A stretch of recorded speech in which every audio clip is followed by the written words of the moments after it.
Halo para pecinta film serial India Mahabharata, khususnya bagi Anda penonton setia channel Hansa Munaraul. Sebelumnya Mimin ucapkan terima kasih sebesar-besarnya, atas support dan kesetiaannya di channel ini, sehingga Mimin bisa terus berkarya sampai detik ini, untuk selalu menghibur Anda semua, kapanpun dan dimanapun Anda berada. Dan bagi Anda yang baru berkunjung di channel ini, silahkan tekan tombol like, share, subscribe, dan bunyikan lonceng notifikasinya, agar Anda tidak ketinggalan kelanjutan dari setiap episode yang akan kami sajikan. Terima kasih dan selamat menonton.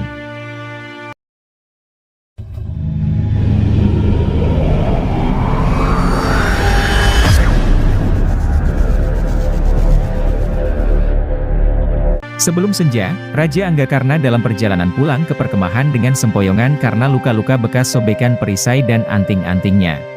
Hingga akhirnya ia tersungkur ke tanah karena sudah tidak kuat lagi menahan rasa sakit.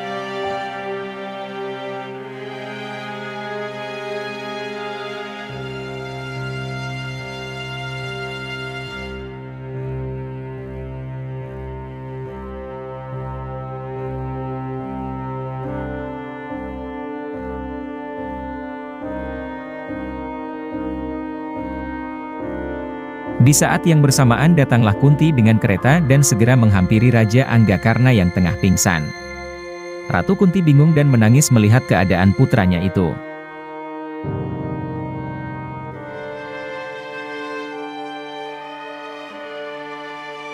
Di tanah Samanta Pancaka Basudewa Krishna tengah berdiri sendiri dan memejamkan matanya hingga akhirnya berhasil mendengar jeritan dari Raja Anggakarna dan tangisan Ratu Kunti. Kemudian Basudewa Krishna menghamburkan debu Kurusetra dan membuat sedikit badai pasir kecil yang mengganggu perjalanan Raja Gandhara yang menghampirinya. Dengan jenakannya Krishna menyambut Raja Gandhara. Kedua ahli strategi itu saling berbicara satu sama lain. Hingga akhirnya Krishna merujukan kepada asal-usul perang ini. Krishna mengatakan bahwa perang ini terjadi karena ambisi Raja Gandhara untuk membawa adiknya dan anak-anaknya ke dalam kekuasaan dan juga karena misi balas dendam yang diusung.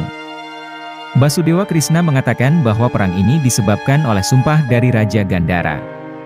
Namun Raja Sangkuni membantahnya dan menganggap bahwa perang ini disebabkan oleh keangkuhan dari Hastinapura.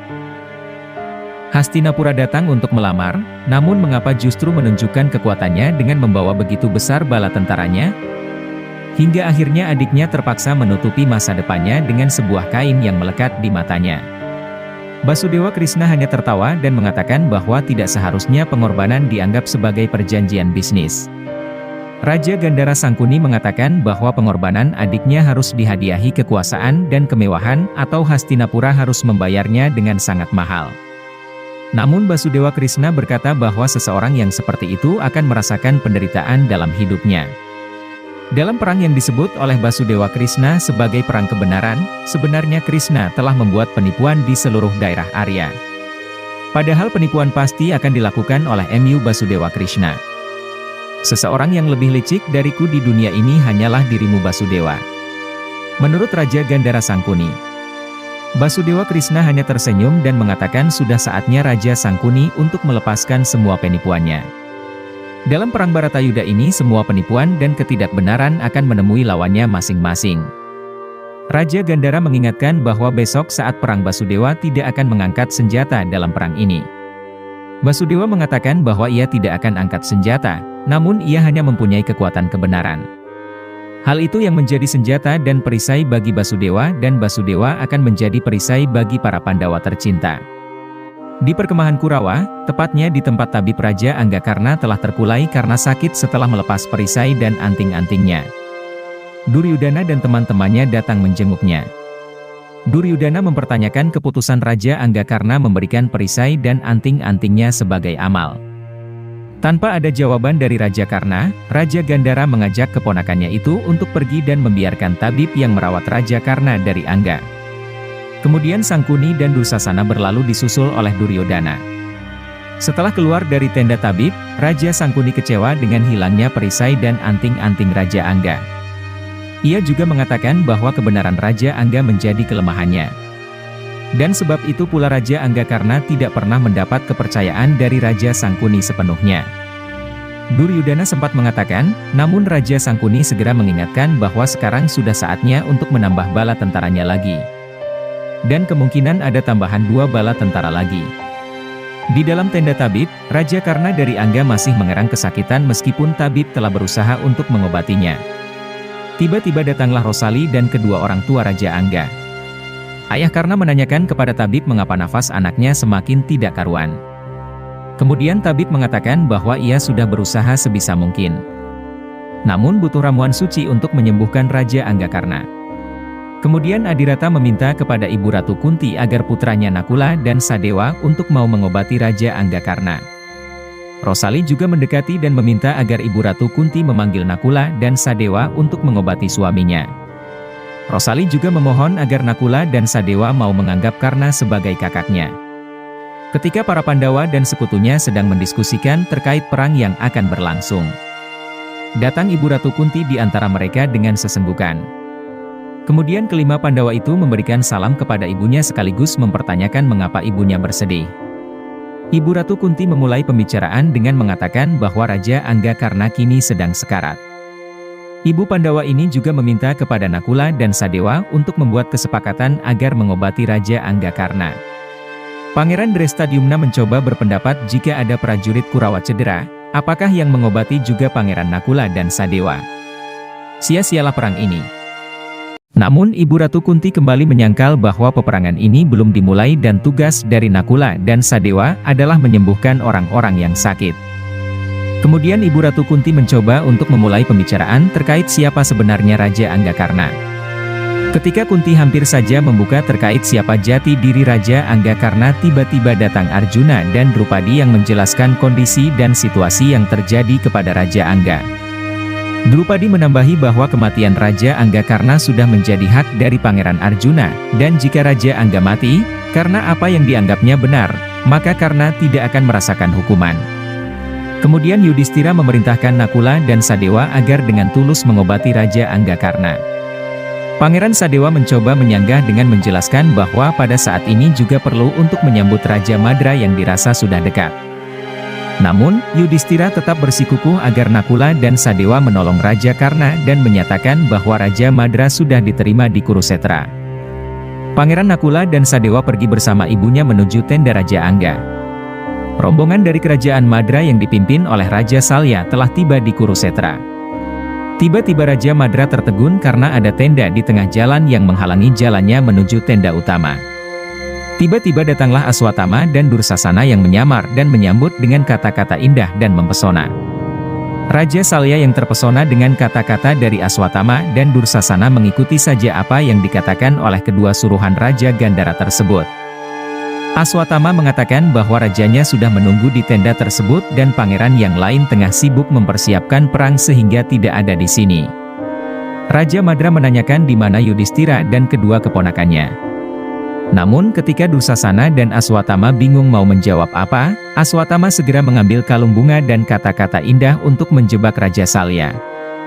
Di tenda Raja Angga, Pangeran Nakula dan Pangeran Sadewa sedang memberikan obat kepada Karna yang masih pingsan. Setelah ramuan suci itu selesai diratakan kepada tubuh dan telinga Raja Angga Karna, keajaiban pun muncul dengan kembalinya tubuh Raja Angga Karna menjadi bersih sehat.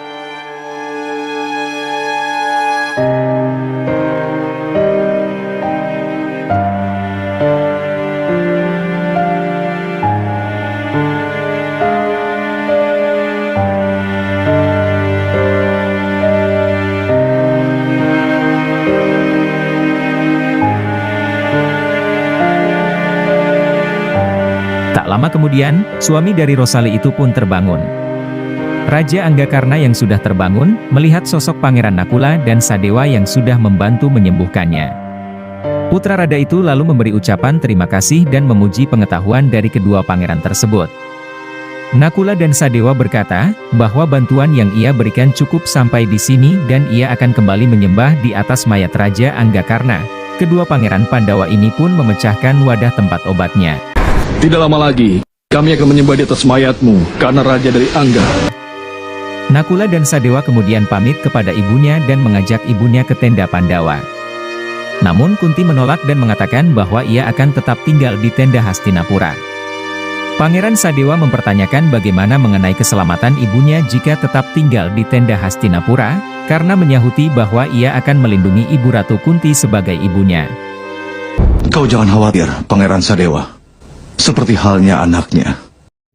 Aku akan melindungi ibu.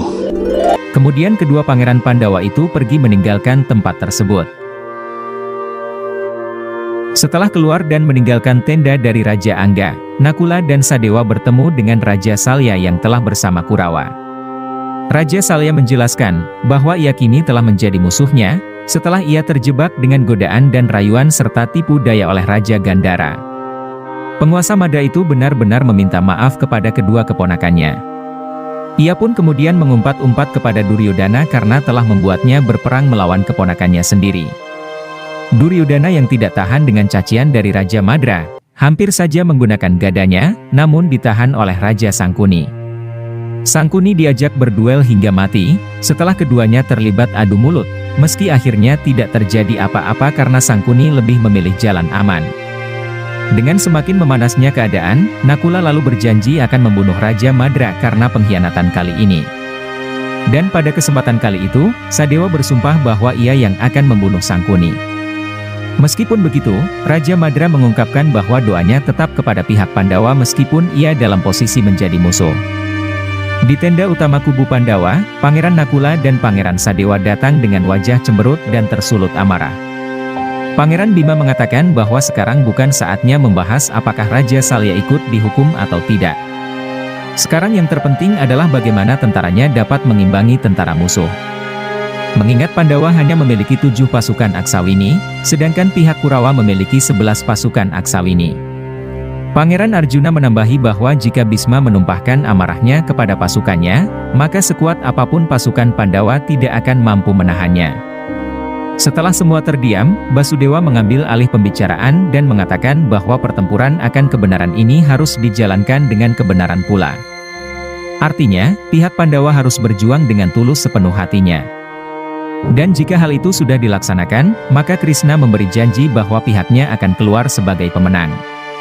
Dan untuk mencapai kemenangan itu, Krishna mengatakan bahwa langkah pertamanya adalah dengan segera membunuh kakek dari Pandawa, yaitu Bisma yang Agung. Kalian berdoalah untuk kematian Bisma yang Agung. Bisma yang Agung adalah panglima bala tentara Kurawa. Melindungi putra mahkota Duryodhana dari Hastinapura adalah sumpah yang telah dia ucapkan. Hal ini membuat semua anak-anak Pandu tertegun, namun segera kembali dijelaskan oleh Krishna. Jikalau Bisma tidak mati, maka sangat mustahil pihak Pandawa akan menang. Dasar dari kebenaran adalah pengorbanan, maka pihak Pandawa harus berani mengambil pengorbanan kakeknya itu. Selama Bisma yang Agung bisa terus bertempur di perang ini, maka kemenangan kita jadi hal yang tidak mungkin. Kalian telah bersumpah menegakkan kebenaran dan berkorban. Adalah dasar utama kebenaran itu.